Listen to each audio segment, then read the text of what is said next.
Hey everybody, Texas Trucker here, Lance's Performance Shop, along Star Mopars.com. It is Sunday night, Mother's Day. Hope y'all had a good time, took care of your mother, your wife, whatever it may be.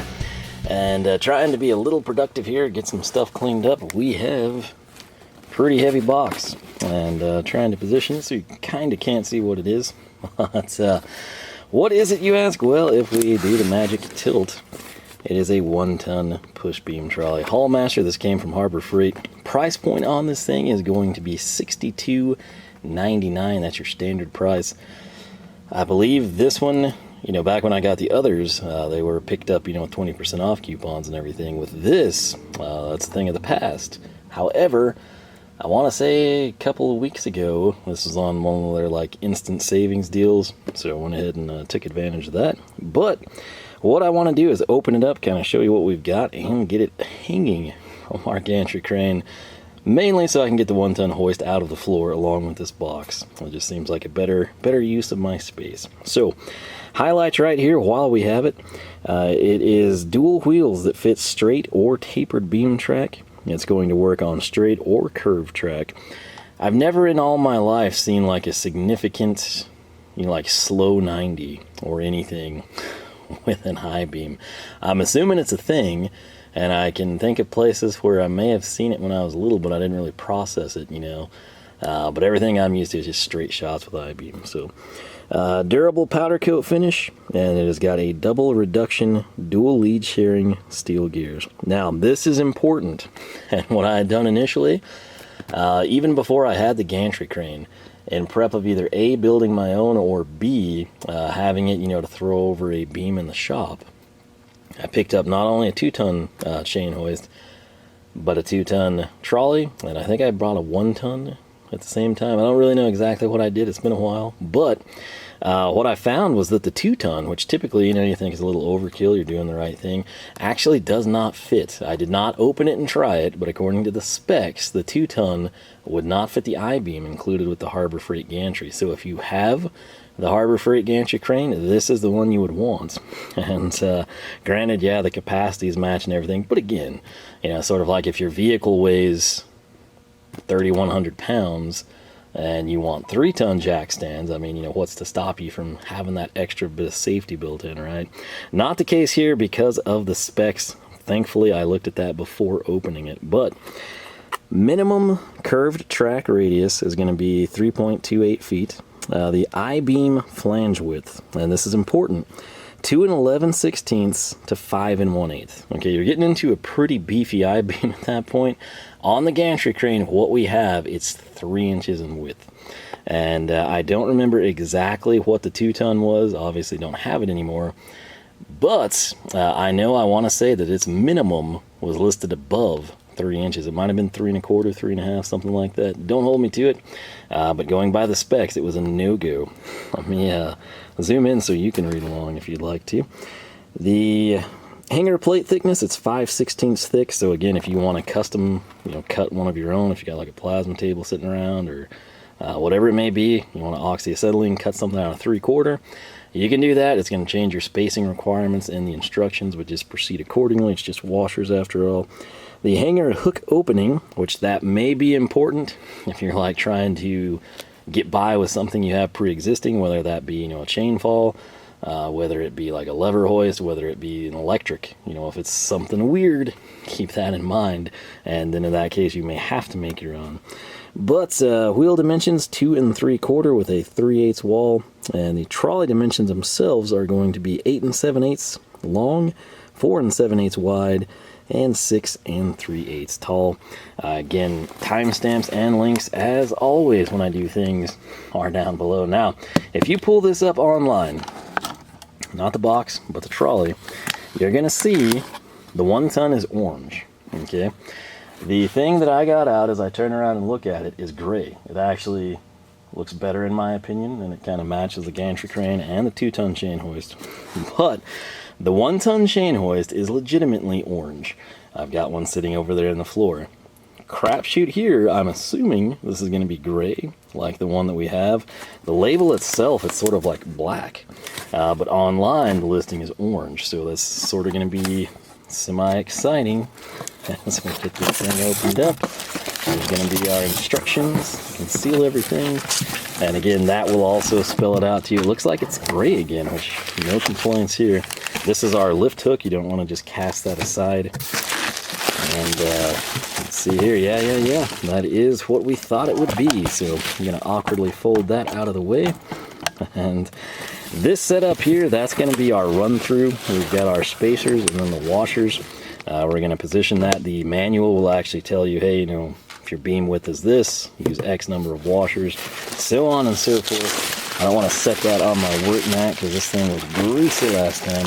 But right here, that's it. So it is gray. You can see the rollers here. I'm going to try to pick this up for you. It's kind of a cool deal. You don't typically see these disassembled. It's sort of a robotic minion face of some sort, right? But this, of course, is where your bolt will pass through. That's where your hook is going to be centered.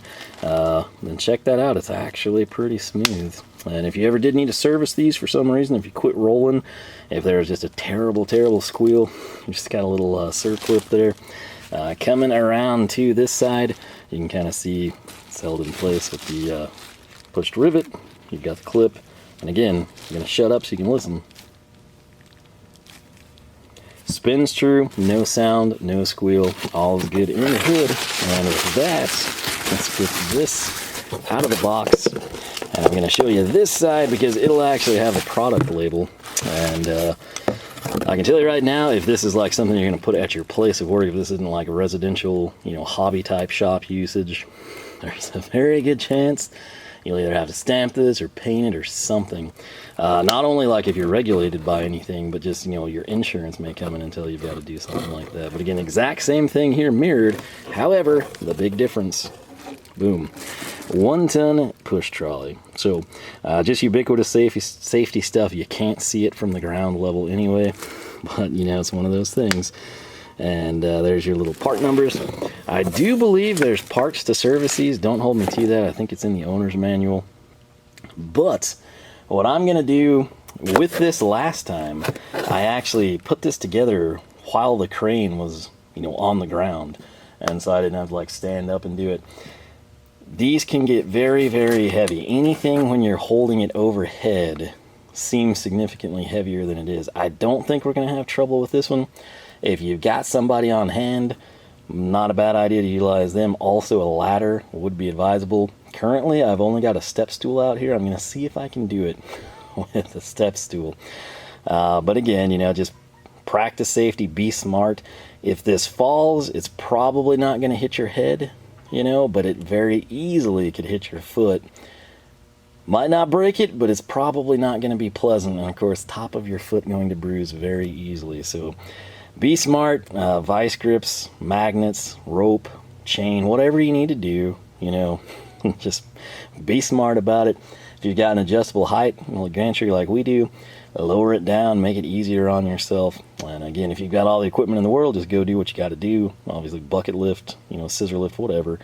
But for everybody else, you know, typical like budget conscious hobbyist types that would be picking this up, be smart. It's not the most difficult thing to do, especially this one. The 1 ton is a little bit lighter, but again, it is heavy and it is kind of awkward. So just be prepared before you start to assemble. I'll attempt to walk you through this. The downside is, as a one-man show, it's hard for me to manage both sides, get everything set up, and simultaneously film. So we'll see what I can do for you, though. I got to check these techs real quick. There were some storms that might come in, so I'll do that, and I'll make sure to pull out the instructions so we can see how we need to set that bolt up. Alright, so the techs were about some storms that apparently developed where they weren't supposed to. That's why you may hear thunder. I'm hoping I can beat some hail, because I gotta go to work at 6:30 in the morning tomorrow, so you know, getting in would be ideal. But I was trying to figure something out because I told you I was going to showcase the instructions to you because it varies based on the beam, right? So this is the chart in question that we need to pay attention to, and basically you've got your I-beam width in inches, okay? So you got 2.6, 2.9, 3.1, 3.4. That's all we really need to worry about. If you shoot a tape measure on that, you're going to see it's about 3 inches. And the problem there, okay, you're literally dead between, you know, B and C. Luckily, when I do stuff like this, you know, I take notes, and so instead of me having to climb up there and mic the thing, that's what I did last time. It was 296, and I wound up going with B. The letters are kind of non-existent here, but it's A, B, C, and D across your top row. We can assume because it's E and F here. But if you look at B, and this is what's important, and it was another kind of weird thing, but what they're wanting you to do, this would be your stack of flat washers, right? So in this case, if you had a 2.6 inch I-beam or something close to it, you've got nuts, 2 nuts on each side, right? You've got your bracket, you got the spacer, you got your hook, you've got another spacer, the bracket, and then the tailstock over here, you're going to run all 20 flats, okay? In this case, B, 2.9, you're going to run 18 flats on the outside, 1 washer going between the plate and the spacer, and then with C, which is 3.1, you would run 16 flats on your tailstock, and then you would have essentially the bracket, 2 washers, the spacer, the hook, the spacer, 2 washers, your other side, and then the 16 on the tailstock. Now, the problem there, and I think the reason I opted to go the way I did, I was testing it and it seemed to work just fine. If I hold this up for you, okay, we've got the same setup, you know, you got your 2 spacers, you got this, you got a picture. Some of the space will be eaten by the hook, some by the body of the hoist, you know, the trolley, I should say. But if you count these, I'm going to do it manually, one at a time. There's 1, there's 2, there's 3 and 4, they're kind of oily, so 5, there's 6 and 7, there comes a whole bunch that we'll try to get away, so that's 3, so 10, this is 3 for 13, there's 3 for 16, 2 for 18. We don't have 20, the previous one had 18, not 20, and being 2.96, you're, like I said, close to 3, but the problem is you've got 3.1, right? So I was going by like, okay, well, you know, it's 3 inches. I don't know if I downsize or upsize. I actually mic'd it when I installed the previous one, 296. We're closer to 290 than we are to 310. So that was my logic. That's what I did. So the configuration I used, we would have essentially everything you see here, then the body of the trolley, the spacer, the hook, spacer, body of the trolley, and the 2 nuts. So it worked. I've lifted quite a bit. I've slid the trolley back and forth a ton, which is kind of the more important thing in my opinion, because if it's going to come off track or be, you know, wobbly. I don't know if I want to try this one configured with the 16 on the back and 2 in the middle, or if we just stick with what worked, but I was just thinking back on it, I think that's what I did. I was like, okay, well, it's closer to B, that's what we're going to go with. And we did. But in terms of if you needed to do A and have 20 washers on the back, this does not come with 20 washers. So that is something to make note of. But with that said, I'm going to go run over there, see if I can't stick this thing. I also got to check these techs, because again, if hail is coming, I need to get myself inside.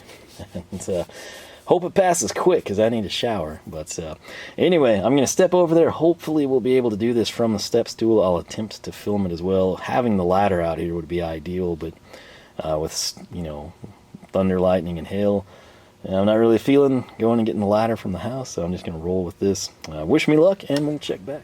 Alright, so it is the next day. Had to go into work, like I said, 6 this morning, and left about 7.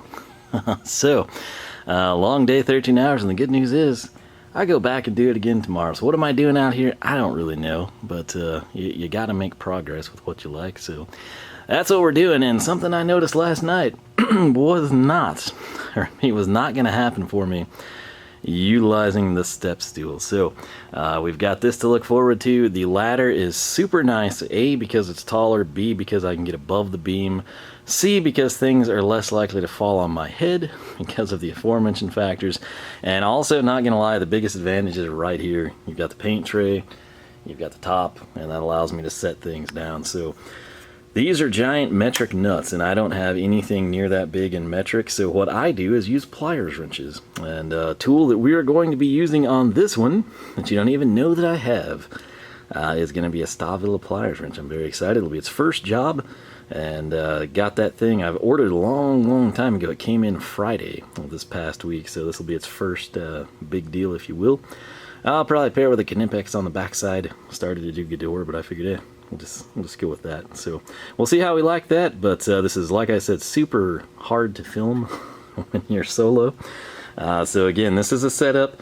We've got the 18 flats. Again, there are not 20. There's 18. I don't know where the other two are or where they think they should be, or if there was a design change that didn't get implemented with the instructions, but 18 on the back stock. We've got the frame of our trolley. We've got the spacer. We've got where we will, of course, put our, chain hoist. We've got another spacer. We will have this frame, and then we've got two nuts down here. So I should probably pick those up too, but next time you see this, it's probably literally going to be on the trolley, because again, it's just super hard to assemble, but I'll try to walk you through that once it's up there. Alright, there it is. Not, again, the easiest thing to do, but if you had a second set of hands, it would be much preferred. I think you could probably pull this off with like some wide reach vice grips, not necessarily the I-beam that would be the width you'd be concerned about. Would be difficult. You'd want like some deep-throated ones because, again, of the width of the beam, basically 3 inches. It's just then you have the brackets, and you're kind of working with that distance there. So if you can kind of pinch one side up, basically I held it somehow pinned with my left hand and started the nuts by hand. The one mistake I made is I had the nuts sitting down here instead of up here where I needed them. So that is that, though. And as you can see, I'll just kind of take it right along the rail. I will do this more once we have a chain hoist on it, right? But I mean, it's going side to side, it's level. I don't know what else we can do. I will come in though now and tighten this down. There's our two nuts over there. Of course, they're the ones that we put on at the end. Here's our stock in the middle for a chain hoist, whatever we want to hang from it. Again, if you wanted to get another trolley, the trolley would be a stupid expense, but I mean, using this hook, you could hang anything. Tarps, to create paint booths. You could have wire hooks to paint small parts. With me, I've got the machinery eyes right up here. Shout out Alpha Gloves. But I've got the machinery eyes. I can do that. Also, you don't have to have any of that. You can just kind of drape stuff over the top of your I-beam, so keep that in mind. But anyway, I'm going to tighten this thing down, and then we will descend the ladder and get that thing out of the floor, up in the air on the gantry where it belongs. So stay tuned for that, and we will be right back. For those of you concerned, thinking I was going to leave you hanging, not updating you on how the pliers wrench performs, here's your update. Through the Stahlwille, I mean, that is max opening. When I tell you I don't have anything metric this big, I don't. So these are a great use for the pliers wrench, and B, a very practical one. This is another selling point. Let's say that even SAE stuff, if you're old school, you got basic socket set, stops at 3/4, right, for whatever reason.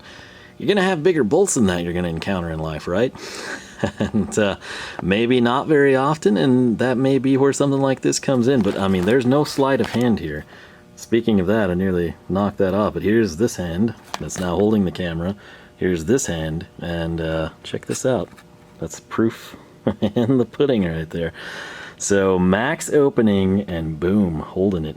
It's hard for me to get a good camera angle for you because, I'm kind of up here on a ladder, and if I lean too far back, we've got a problem, So that said, there she is, and really liking this thing. It's super easy to articulate. I don't know that there's as many positions. Keep in mind, I've not done the unboxing on this, first impressions, any of that stuff, so haven't really spent a lot of time detailing it out, even in my own notes, but I feel like it might not have as many positions, but man, is it easy to adjust. Also, the ergonomics of the handle with that little kick out, super user-friendly and different from the competition. So I am a fan thus far, but we got to get the Knipex on the other side because we got to tighten it down. But yeah, wasn't going to leave you hanging, but I will leave this hanging because apparently it can handle it.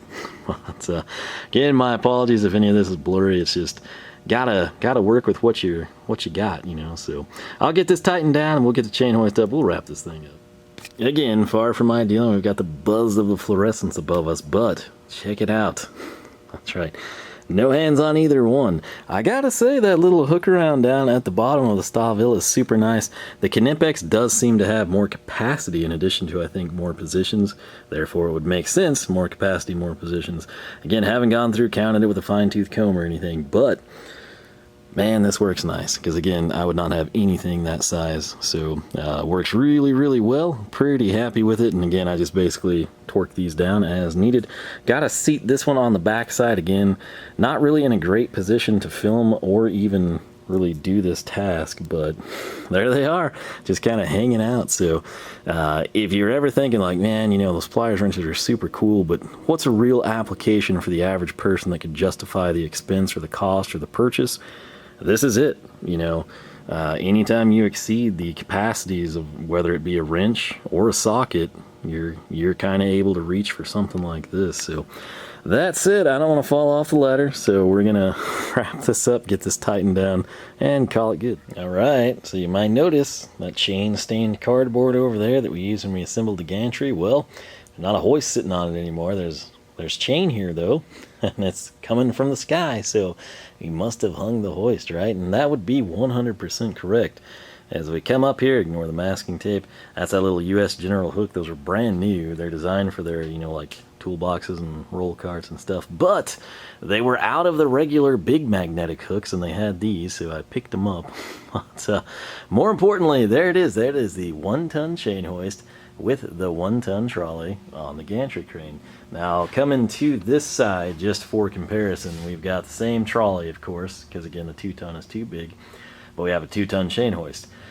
Could you put a 2-ton chain hoist on a 1-ton trolley? Absolutely, but of course you want to go by the capacity of A, the trolley, and B, and more importantly, the gantry crane. Okay, so this is just sort of overkill. Basically what it amounts to is kind of a slightly bigger lift hook, which that may be the selling point, and of course a little bit bigger chain. But like coming down here, this would be why you might want to do this. Depending on what you pick up, what sort of, you know, hooks you thread, whatever, this is just a little bit more robust of a hook on the 2-ton. And if we come over here to our 1-ton, significantly smaller, right? Same hand, different hook. And both of those latches kind of got beat up. That one I actually straightened out with some needle nose Stahlwille pliers last night. I was pretty happy with it. But maybe it's advantageous for you to have the smaller chain hook. Maybe it's advantageous for you to have the bigger chain hook. Again, if you got the Harbor Freight gantry like we do, 1-ton, go by that, right? And then 1-ton trolley. But just for peace of mind, if you wanted the 2-ton chain hoist, you can do that. And again, the big selling point, aside from maybe just extra peace of mind, would in fact be the differences in the lift hooks. So that said, this isn't really about the chain hoist, it's more about the trolley. And I do have ourselves hooked, and the chain is still oily, but we won't go too far. Well, check it out. Glides smooth. I didn't even dust the I-beam. But went together about the same as the other one. This one kind of seemed like it was leaning to me, but I didn't know if it's because I'm so tired or what. But it rides just fine, and then of course with a load pulling down, that's going to mitigate any sort of side-to-side play. But yeah, without that magnetic hook there, which I agree it kind of looks kind of funky holding chain, this would be all over the ground. In the lowest position of the gantry, which we have it right now, this chain fall hoist, you've got lots and lots of drag on the ground, so that's really what that's there for, is just to pick it up and get it off the floor for me. But yeah, that is the 1-ton trolley. I liked that one so well, and it worked. Bought a second one, and that's what we're putting together and reviewing here. So long-term review on this one. Obviously it hasn't done anything. That one has, and since this one's just like it, we can assume similar or the same results. And if not, I'll be sure to let you know. But again, the 2-ton trolley, again, 1-ton gantry, but for peace of mind, you could run the 2-ton. It's just a little too big for this I-beam. For those of you that really are, you know, serious about that, you can definitely find something that I'm sure would work with this roughly 3-inch I-beam. But keep in mind, weight capacity you still want to abide by. We could put a 5-ton, you know, trolley and chain hoist, but still, Your limiting factor is what you have to consider, and in this case it is, of course, the gantry. Now, something I've done for you OCD people, as you can see, we've got the warning label on our trolley, we've got the tag on the hoist, and what else do we have? The gantry tag. That's right, the other side that people would see when they come in the door is actually smooth and clean. There are Pittsburgh logos. Might put my own logo up there, might put some Tool logos, Giant, Ghidorah, Knipex, I don't know. If you got any ideas, let me know. But that is the Harbor Freight 1-ton trolley from Haulmaster, and a little bonus footage, the 1-ton chain hoist, the 2-ton chain hoist, the differences in the hooks. The other thing that's worth noting, that same lift hook structure is present on the top. That clips in just fine, same thing here, but you know, if you're factoring in like tight spaces and stuff, keep that in mind. So nonetheless, that's what I got for you. If this was helpful, hey, it was helpful. All right. If it wasn't helpful, I hope you were at least entertained. And for everyone else, well, there's a 408 that needs to go in that will with this, right? See, everything's kind of starting to make sense now, right? Cherry picker can't get this in there without taking the cab off, which we didn't have a gantry crane to do, and now we've got a gantry crane to put this in there because that can't. See? Simple. Also, those are a bunch of boxes I need to get rid of, and I've been waiting to haul them off when I have the truck ready. I'm gonna go, I've got a ton of fluids I need to dispose of, and I've got a ton of cardboard. A lot of that I'll actually cut down and use for like peg sheets, notepads, templates, but there's a lot over there, so we're gonna roll with that. But yeah, LoneStarMopars.com is the website. Make sure you check us out there. Also, pretty much anywhere you are on the web, Facebook, Twitter, Instagram, you can find us there. And I tell you what, let's take a look at the Hughes Big Gulp, because again, eventually this will be in the truck, covered up, and no one will see it. And one of you follows along, actually works for Hughes, and believes this might have been the very last one that was assembled, which is pretty dadgum cool. So yeah, there you go. All you engine porn fans, got you satisfied, hopefully. But yeah, with that said, I'm going to quit rambling. Thanks so much for watching. I will catch you back here for more action from the shop.